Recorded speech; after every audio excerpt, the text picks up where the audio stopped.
encourage yourself. It is a truthful saying that life can be tough sometimes, and discouragement is something we all face. In moments of discouragement, it's easy to feel stuck or unmotivated. But here's the good news. You don't have to stay in that place of defeat. You have the power to rise, find hope, and encourage yourself. So today I want to talk about how to encourage yourself. This is not just about feeling good, it's about developing resilience and reigniting your passion for life. So in this video, we're going to explore 6 things that cause discouragement, 5 proven ways to overcome discouragement, and 5 impactful ways to encourage others. So by the end of this video, you'll have practical strategies and inspiration to uplift yourself and others. So grab a notebook, settle in, and let's dive into this journey together. And don't forget to like, share, and subscribe to this channel. 6 things that can cause discouragement. Let's start by identifying 6 common causes of discouragement. Understanding what's pulling you down is the first step to rising above it. Number 1, unmet expectations. You see, unmet expectations are when something doesn't happen as expected, which can lead to feelings of disappointment, frustration, discouragement, or anger. You will agree that sometimes when things don't go as planned, frustration can creep in. Whether it's a failed relationship, a missed opportunity, or an unfulfilled dream, disappointment can leave you feeling defeated. Perhaps you have worked hard for months, but that promotion never comes. Or maybe you have dreamed of launching a business, but things didn't go as planned. When what we expect should have happened ended up being different than what actually happened in reality, unmet expectations can weigh heavily on our hearts. But the author of Proverbs put it this way in Proverbs 16:9. It reminds us, a man's heart plans his way, but the Lord directs his steps. Trust that delays or detours may lead to something better. Learn to align your goals with realistic timelines. When it comes to unmet expectations, expect the unexpected. Let go of what you can't control. Don't add more to your plate. Find virtue in situation and view challenges as opportunity.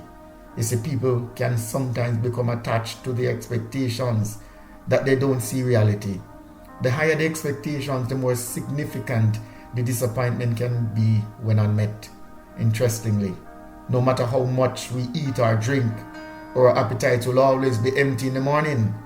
So we can escape our unmet expectations and unfulfilled desires by trusting and delighting in God. Secondly, comparison to others. Constantly comparing your progress to others can rob you of joy. You might feel inadequate when you measure your worth against someone else's success. And in the age of social media, it's easy to feel inadequate when comparing yourself to others. Remember, social media often shows the highlight reel, not the full story. So practice gratitude for your unique journey. That journey is yours to pursue and to conquer. Sometimes you have to take breaks from social media if it triggers comparison. You see, comparison to others speaks to evaluating your own abilities, opinions, or circumstances by measuring them against those of other people. Essentially, judging yourself based on how you stack up against them. This is often referred to as social comparison in psychology. So where people use others as a reference point to understand their own self-worth. You see, the social media comparison help us to understand that humans naturally compare themselves to others to gain their own standing in a group or society. You see, people can compare themselves to those they perceive as better, which is upward comparison, or worse than them, downward comparison. Constantly comparing yourself to others can lead to feelings of inadequacy, envy, and low self-esteem if not managed carefully. Social media often fuel the tendency to compare. You see someone's highlight reel and feel like your life doesn't measure up, but comparison robs you of gratitude and joy. Comparing oneself to others can lead to discouragement by causing individuals to focus on perceived shortcomings and feel inadequate, leading to feeling of low self-worth, envy, and a sense that they are measuring up not the way in which they should, especially when they see others seemingly achieving more or having more than them regardless of their individual unique circumstances and focus. So here what you need to do. Focus on who you really are and your unique path. You are fearfully and wonderfully made. We all have our unique gifts and abilities. Utilize what makes you you and shine within the context of your God-given ability. You are destined to be a world changer. So tap into that inner self that will make this happen. Remember that someone else's success doesn't in any way diminish your own potential. The third thing that can cause discouragement is fatigue. This rest is not laziness, it's a necessity. Exhaustion, whether physical, emotional, or mental, can make even small challenges feel insurmountable. You see, fatigue causes discouragement by depleting your energy and motivation, making it harder to tackle tasks, leading to a feeling of helplessness and a decreased sense of accomplishment, which in turn make you feel down and less inclined to pursue goals, ultimately leading to discouragement. Fatigue can trigger negative thoughts about your abilities, making you doubt yourself and your capacity to achieve things. It causes focusing on tasks to be more challenging, which lead to frustration and unproductivity, and as such, lead to lack of sound judgment. So ask yourself, am I overwhelmed because I'm pushing too hard? If the answer is yes, then prioritizing rest as a strategy to deal with fatigue is not a weakness. It is wisdom utilized to refuel strength to go again. As prophet Isaiah put it in Isaiah 40:31, it reminds us, those who wait on the Lord will renew their strength. Likewise, those who rest will recover from fatigue. The fourth point is that failure and setbacks can be a source of discouragement. You see, experiencing failure or facing setback can cause you to doubt your abilities and question your purpose. Take Thomas Edison, for example. When he was questioned about the development of the light bulb, you see, he failed 1,000 times. But when he responded, he realized that he only find 1,000 different ways not to do it. Failure or setback does not stop the manifestation of inventions, of purpose. It may only delay it. So according to Thomas Edison, hear what he says. Genius is 1% inspiration and 99% perspiration. I encourage you, perspire for that 1% so that you can achieve your goal. You see, failure is a teacher, not a defeat. It directs us to better path. A failure is considered a complete lack of success in achieving a goal, often signifying a decision to give up after incurring obstacles, while a setback is a temporary disruption or delay in progress towards a goal, which can be overcome and used as a learning opportunity to move forward. Essentially, a setback is a single negative event, while failure implies a more permanent state of not achieving a desired outcome due to not adapting to setbacks. When failure strikes, it's tempting to give up, but failure isn't the end of the road. It's a redirection. Remember, Thomas Edison made it. He was successful in making that light bulb, and the impact of that discovery of that goal is still being felt today. Listen very carefully. A just man falls 7 times and rise up again. If you have fallen, get up and try again. Never forget that you can do all things through Christ who strengthens you. So both setback and failure can be valuable learning experiences if you choose to analyze them and adapt your strategy. Hear me, setbacks are temporary obstacles or challenges that can be overcome and can be used to improve your approach to whatever you're facing. The fifth thing that can cause discouragement is the negative environment. You see, the way our environment is designed influences the way we choose to behave. Though our desire to accomplish a task may be sincere, our environment can either keep us engaged or distracted from our objective. Every element in our environment creates a frame of reference that we rely on to make decisions.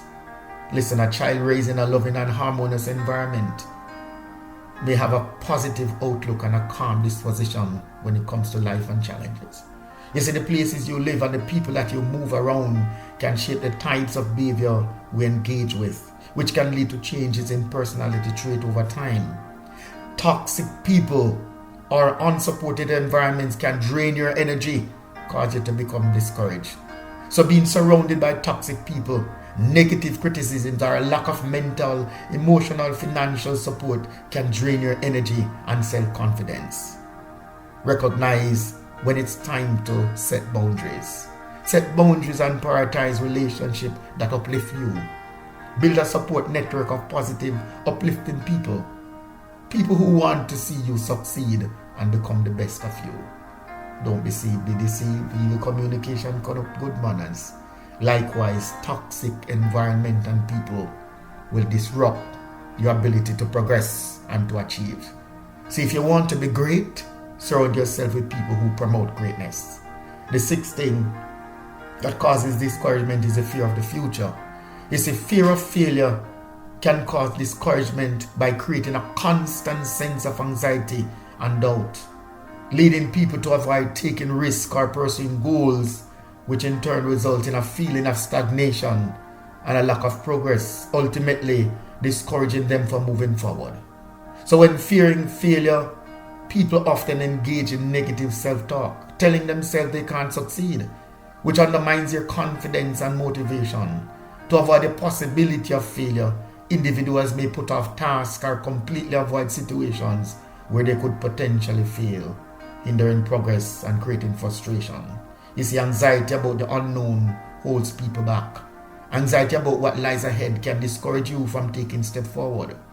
Fear often paralyzes progress. Anxiety about the unknown can paralyze you.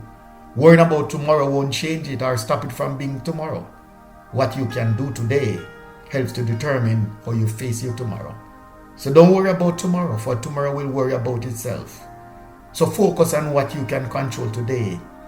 Lean on faith and trust God's plan for your life.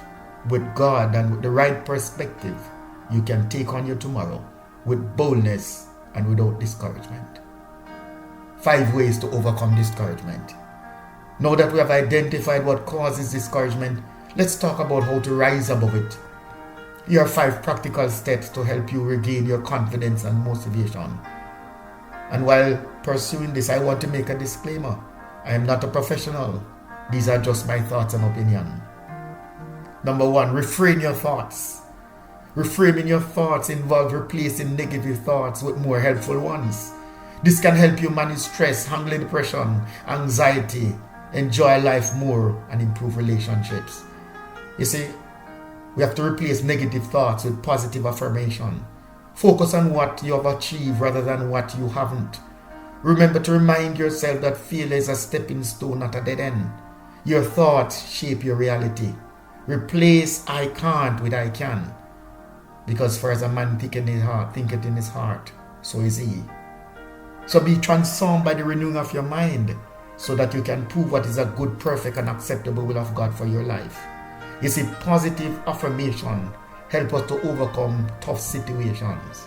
Remember, I can do all things through Christ who strengthens me. Here are some things that you can do. Why don't you write down 3 negative thoughts you have had recently? Then rewrite them as positive affirmation. It's a reframing your thoughts involved just replacing all those negativities with helpful ones. And this can be helpful in helping you to move forward. So consider the benefits or the upside of negative situations or finding something to be grateful for. Try not to think in extreme, but instead recognize that you excel at some things and have difficulty with others. Keep a gratitude journal if you may, or focus on the things in life that makes you feel better and give you a better outlook, a more positive outlook. Spend time with positive people and practice positive affirmation. When negative thoughts come, hear me, catch them, check them, change them. Secondly, Set small achievable goals. We know we all have goals, but small wins build momentum. Each step forward is progress in the right direction. When faced with a large problem, break it into smaller manageable steps, because breaking big tasks into smaller steps give a clearer picture of achievable progress. As you evaluate progress, celebrate small wins, no matter how minor they may seem, because these victories help you to regain confidence and build momentum. So why not write down one small goal that you can achieve this week? Yes, something that you believe you can achieve. And at the end of the week, see whether or not you have achieved this goal. And if you do not, then move on. If you do not achieve this, assess and find out why. And if you do, just move on. Why? Because you will get there. The third way of doing this is resting and recharging. Take a break to rejuvenate your body and mind. Practice self-care through healthy habits like proper sleep and exercise, a balanced diet, and spending time in nature or engaging in things to promote relaxation, mental and emotional recharge.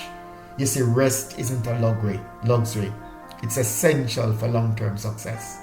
Prioritize rest to recharge your mind, body, and spirit. Jesus himself took rest. Yes, he took rest.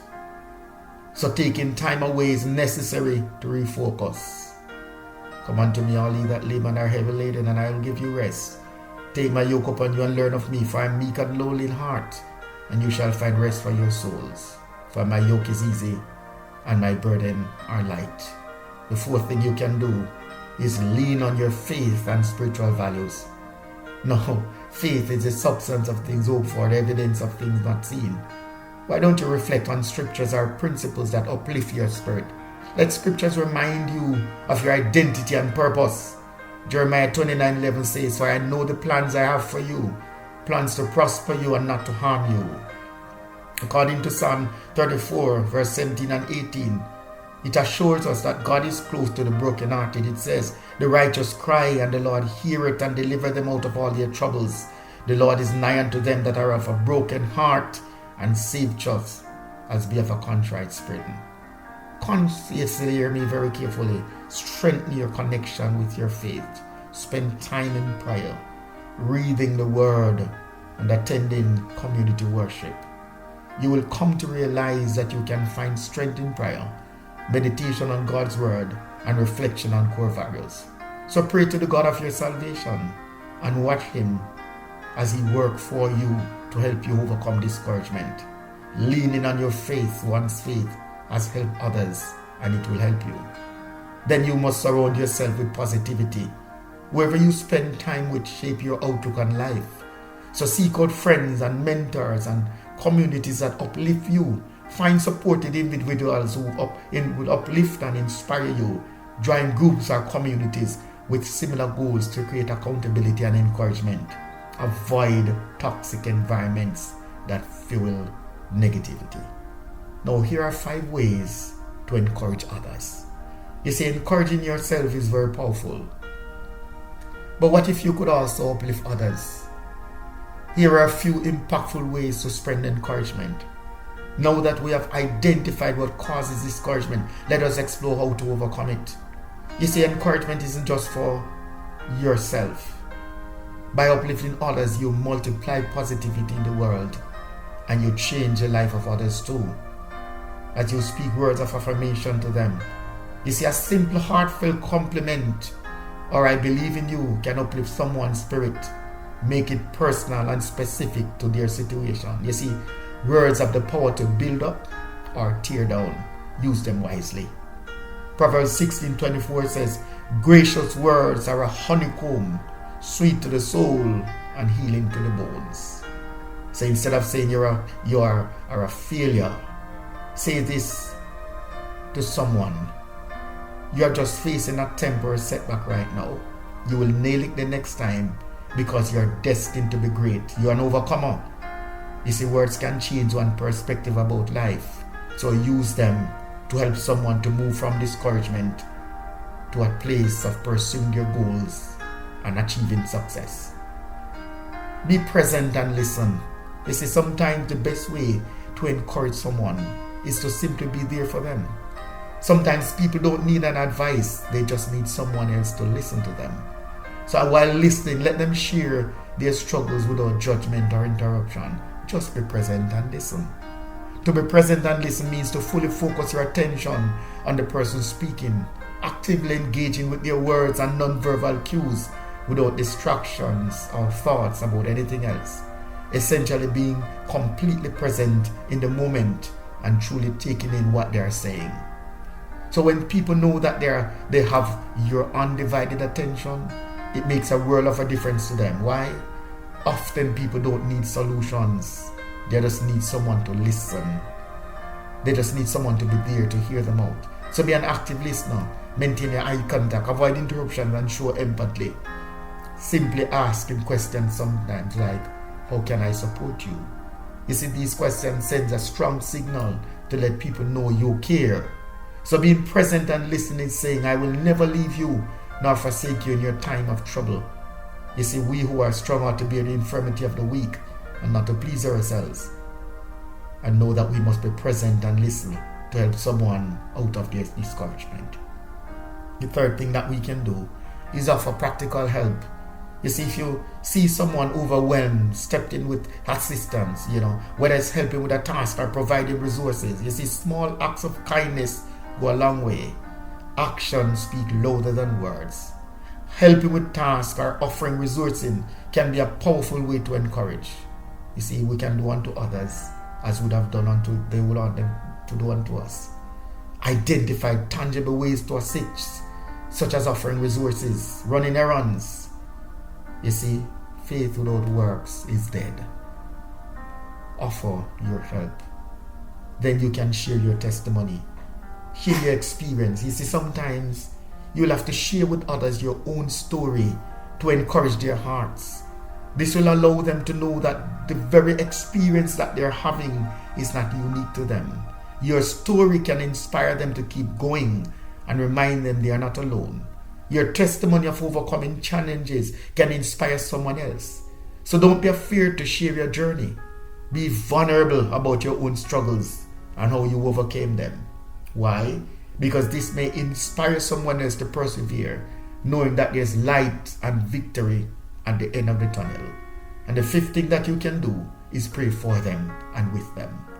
You see, prayer moves mountains. The prayer of faith heals the sick. It gives strength and assurance and hope. The effectual fervent prayer of a righteous man avails much. Pray one for another that we might be healed. When someone knows that you are praying for them, it sends a strong signal that they're on their mind. You are mindful of their well-being and desire the best for them. Prayer changes things, and that includes discouragement as well.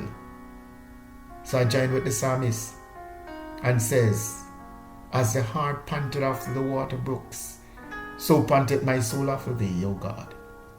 My soul thirsts for God, for the living God. When shall I come and appear before God?